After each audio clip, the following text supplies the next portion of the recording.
Hello everyone. तो हम लोग देख रहे थे पीटी 365 पॉलिटी की।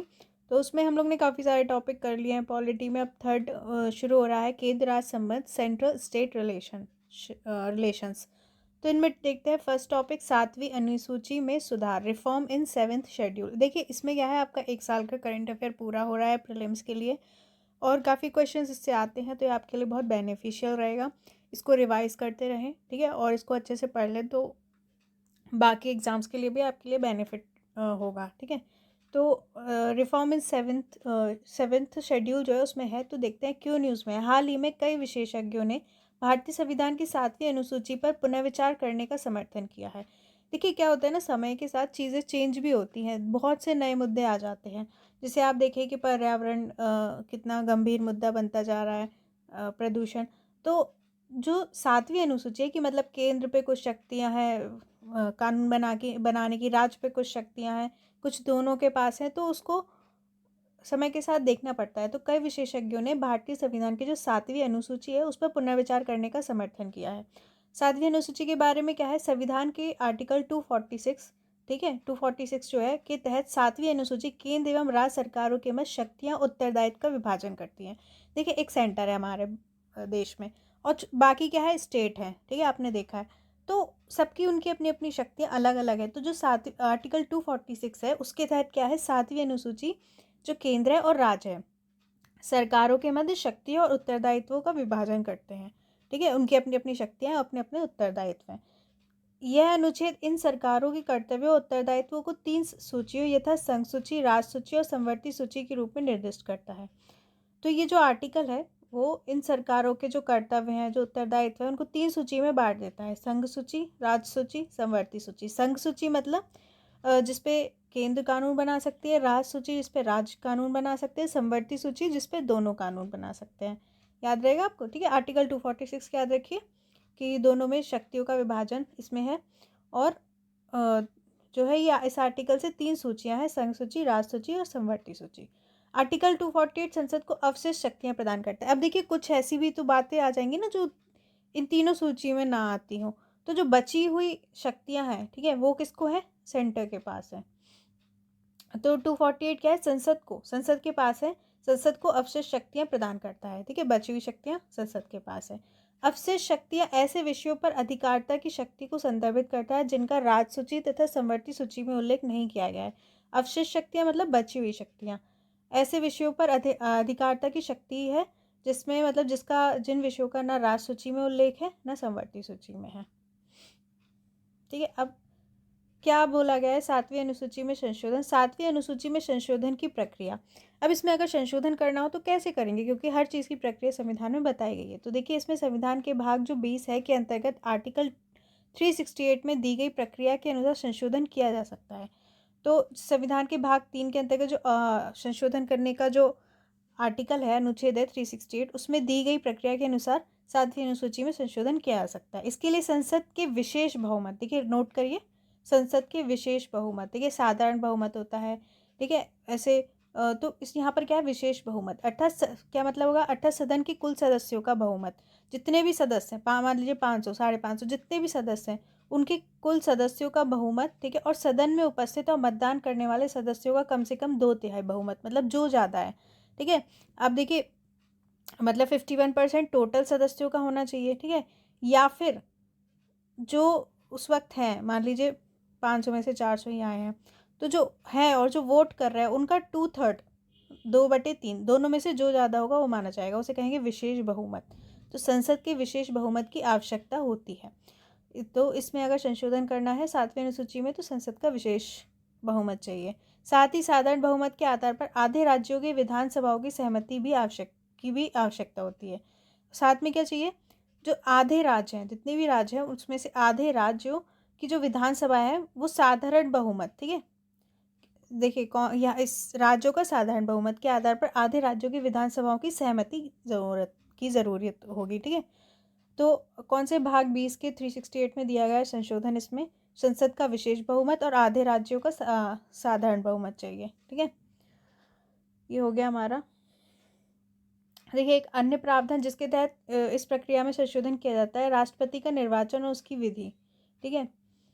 जो अन्य प्रावधान जिन्हें इस प्रक्रिया द्वारा संशोधित किया जाता है, मतलब जिसमें संसद के विशेष बहुमत द्वारा हम संशोधन करते हैं, तो वो और कौन कौन चीज़ें हैं जिनमें हम ऐसा संशोधन कर सकते हैं इस प्रक्रिया से। देखिए, राष्ट्रपति का निर्वाचन, उसकी विधि, अगर राष्ट्रपति के निर्वाचन से रिलेटेड कोई बात है तो इसके तहत राष्ट्रपति का निर्वाचन, उसकी विधि में ऐसे संशोधन करना है तो इस प्रक्रिया से होगा। संघ और राज्यों की कार्यकारी शक्ति का विस्तार, ठीक है, संघ या राज्य की कार्यकारी शक्ति का विस्तार करना हो, सुप्रीम कोर्ट और हाई कोर्ट में कुछ संशोधन हो, संसद के राज्य में राज्यों का प्रतिनिधित्व, तो संसद में जो राज्यों का प्रतिनिधित्व है उसमें कुछ जो चेंज करना हो, ठीक है, संसद में राज्यों के प्रतिनिधित्व में। संविधान का संशोधन करने की संसद की शक्ति और उसकी प्रक्रिया, तो संविधान में संशोधन करने की संसद की जो शक्ति है, ठीक है, और उसकी प्रक्रिया, जो आर्टिकल 368 है वो भी इसी तरीके से उसमें कुछ चेंज करना है तो इसी प्रक्रिया से होगा।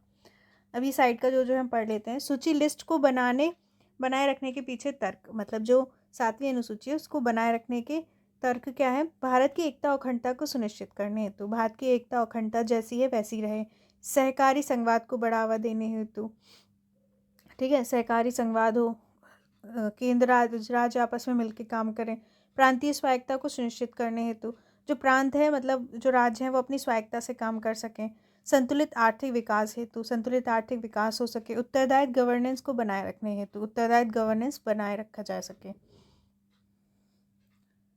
अब देखिए 7वीं अनुसूची में 3 सूचियाँ शामिल हैं, यहाँ पे बता रहे हैं आपको, ठीक है, आप देख सकते हैं। सूची 1 है संघ सूची, इसमें संसद इसके संबंध में संसद के पास विशेष शक्ति है, जैसे रक्षा, विदेश मामले, रेलवे, बैंकिंग। अब केंद्र के पास कौन से, देखिए केंद्र का काम है एकता को बनाए रखना देश की, ठीक है, जैसे मान लीजिए तो बड़े बड़े विषय जो उसमें रक्षा, ठीक है, रेलवे, बैंकिंग, विदेश, ऐसे मामले केंद्र के पास है।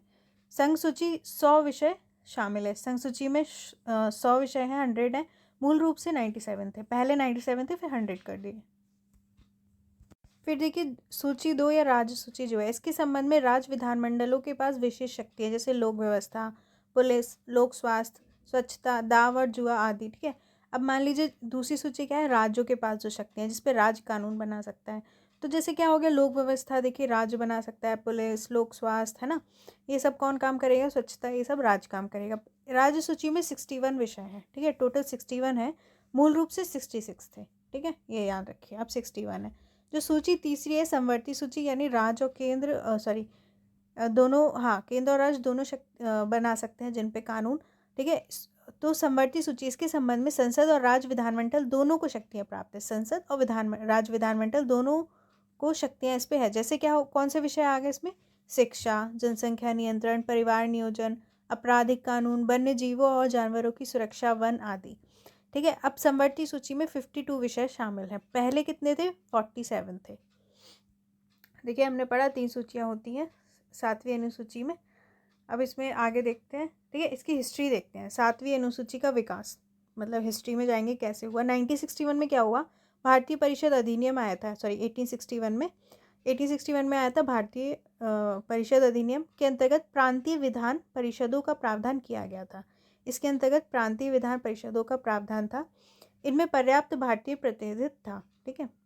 तो सबसे पहले देखिए कैसे कैसे, मतलब ये बता रहे हैं कि ये सूची बनने की बात आई। तो सबसे पहले क्या किया गया, 1861 में प्रांतीय विधान परिषदों बनी, ठीक है, इसमें क्या था, भारतीय प्रतिनिधित्व था। फिर 1882 में लॉर्ड रिपन के प्रस्ताव ने निर्वाचन नगरपालिका परिषदों और ग्रामीण जिला बोर्डों की शुरुआत करी। तो 1882 में जो लॉर्ड रिपन थे उनके प्रस्ताव ने निर्वाचित नगरपालिका परिषद और ग्रामीण जिला बोर्डों की शुरुआत की। 1909 में देखिए 1909 में भारत सरकार अधिनियम आया। 1909 ने प्रांतीय परिषदों को और अधिकार प्रदान किए थे, इससे भारतीय प्रतिनिधित्व में वृद्धि हुई। तो इसमें जो प्रांतीय परिषद थी उनको और ज़्यादा राइट्स मिले और भारतीय प्रतिनिधित्व में वृद्धि हुई, ठीक है। 1919 में क्या हुआ, 1919 में भारत सरकार अधिनियम ने केंद्रीय और प्रांतीय विषयों पर सीमांकन करके और उन्हें पृथक करके प्रांतों पर केंद्रीय नियंत्रण में कमी की, ठीक है।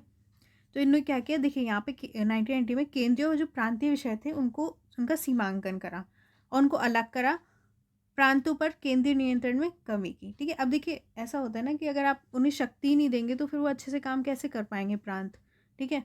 तो और जो सेंटर है वो सब जगह तो काम कर नहीं सकती, उसे तो पता नहीं कि किस राज्य में कौन सी जगह क्या चल रहा है, वो तो वहाँ की स्थानीय सरकार ही कर सकती है ना। तो उनको उस पर स्वतंत्रता देनी चाहिए उनके विषयों पे, ये चीज़ हो गई। 1935 का फिर आया भारत सरकार अधिनियम। 1935 ने विधायी शक्तियों के वितरण की योजना को 3 सूचियों में निर्धारित किया। देखिए यहाँ पे देखिए अलग से 3 सूचियाँ बनी, इसे भारतीय संविधान में बरकरार रखा गया। 1935 में ये हुआ, ठीक है। तो उसमें क्या है, विधायी शक्तियों के वितरण की योजना को 3 सूचियों में निर्धारित किया गया, इसे भारतीय संविधान में बरकरार रखा गया। तो ये यहाँ पर हो गया। अब सेकेंड टॉपिक देखते हैं, सतलुज यमुना लिंक नहर, ठीक है। हरियाणा और पंजाब रावी और ब्यास नदियों के जल बंटवारे पर किसी भी समझौते पर पहुंचने में विफल रहे। देखिए नदी विवाद बहुत ज़्यादा हो रहे हैं, अब आप देख सकते हैं। तो जो हरियाणा और पंजाब सर है, ठीक है, वो जो रावी और ब्यास नदी के जल बंटवारे पर कोई समझौता नहीं कर पाए। कौन कौन, हरियाणा और पंजाब, कौन सी नदी, रावी और ब्यास नदियों पर। इसके कारण सतलुज यमुना लिंक नहर का मुद्दा अभी भी अनसुलझा बना हुआ है। तो एक है सतलुज यमुना लिंक नहर, उसका मुद्दा नहीं सुलझ पाया है। अब देखेंगे सतलुज यमुना लिंक नहर के बारे में। ये सतलुज और यमुना नदी को जोड़ने वाली एक प्रस्तावित 214 किलोमीटर लंबी नहर है। नाम से देखिए कौन कौन नदियाँ हैं, सतलुज और यमुना नदी को जोड़ने वाली एक 214 किलोमीटर लंबी नहर है। इसकी योजना पंजाब से अलग हरियाणा राज्य के गठन के बाद 1966 में बनाई गई थी, ठीक है। तो इसकी योजना हरियाणा राज्य के गठन के बाद, ठीक है, 1966 में बनाई गई थी।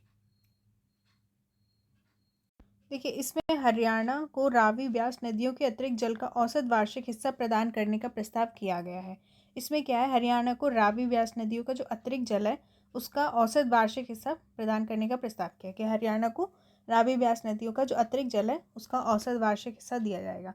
हरियाणा ने 1980 में जो SYL नहर है, सतलुज यमुना लिंक, ठीक है, नहर के अपने हिस्से का निर्माण कार्य पूरा कर लिया था। तो हरियाणा ने तो अब काफ़ी पहले अपना काम पूरा कर लिया था। इसके विपरीत पंजाब रिपेरियन सिद्धांतों, ठीक है, रिपेरियन प्रिंसिपल और जल की अनुपलब्धता का हवाला देकर इसे टालता रहा है। तो पंजाब जो है उसने क्या है, निकाय के जल के उपयोग का अधिकार है। हरियाणा ने तर्क दिया है कि उसके दक्षिणी हिस्से को भूजल स्तर में गिरावट के कारण जल की कमी की समस्या का सामना करना पड़ रहा है। देखिए क्या है रिपेरियन सिद्धांत, इसके अनुसार किसी जल निकाय से सटी भूमि का जो स्वामी है, ठीक है, जल निकाय से सटी भूमि का जो स्वामी है उसी को ही निकाय के जल के उपयोग का अधिकार है। मतलब जिसके पास ये जल निकाय है वही इसका यूज़ करेगा, यह है रिपेरियन सिद्धांत। और हरियाणा ने तर्क दिया है कि उसके दक्षिणी हिस्से को भूजल स्तर में गिरावट के कारण, ठीक है, जो उसका हरियाणा का दक्षिणी हिस्सा है उसमें क्या है, भूजल स्तर में गिरावट हो गई है, उसके कारण जल की कमी की समस्या का सामना करना पड़ रहा है।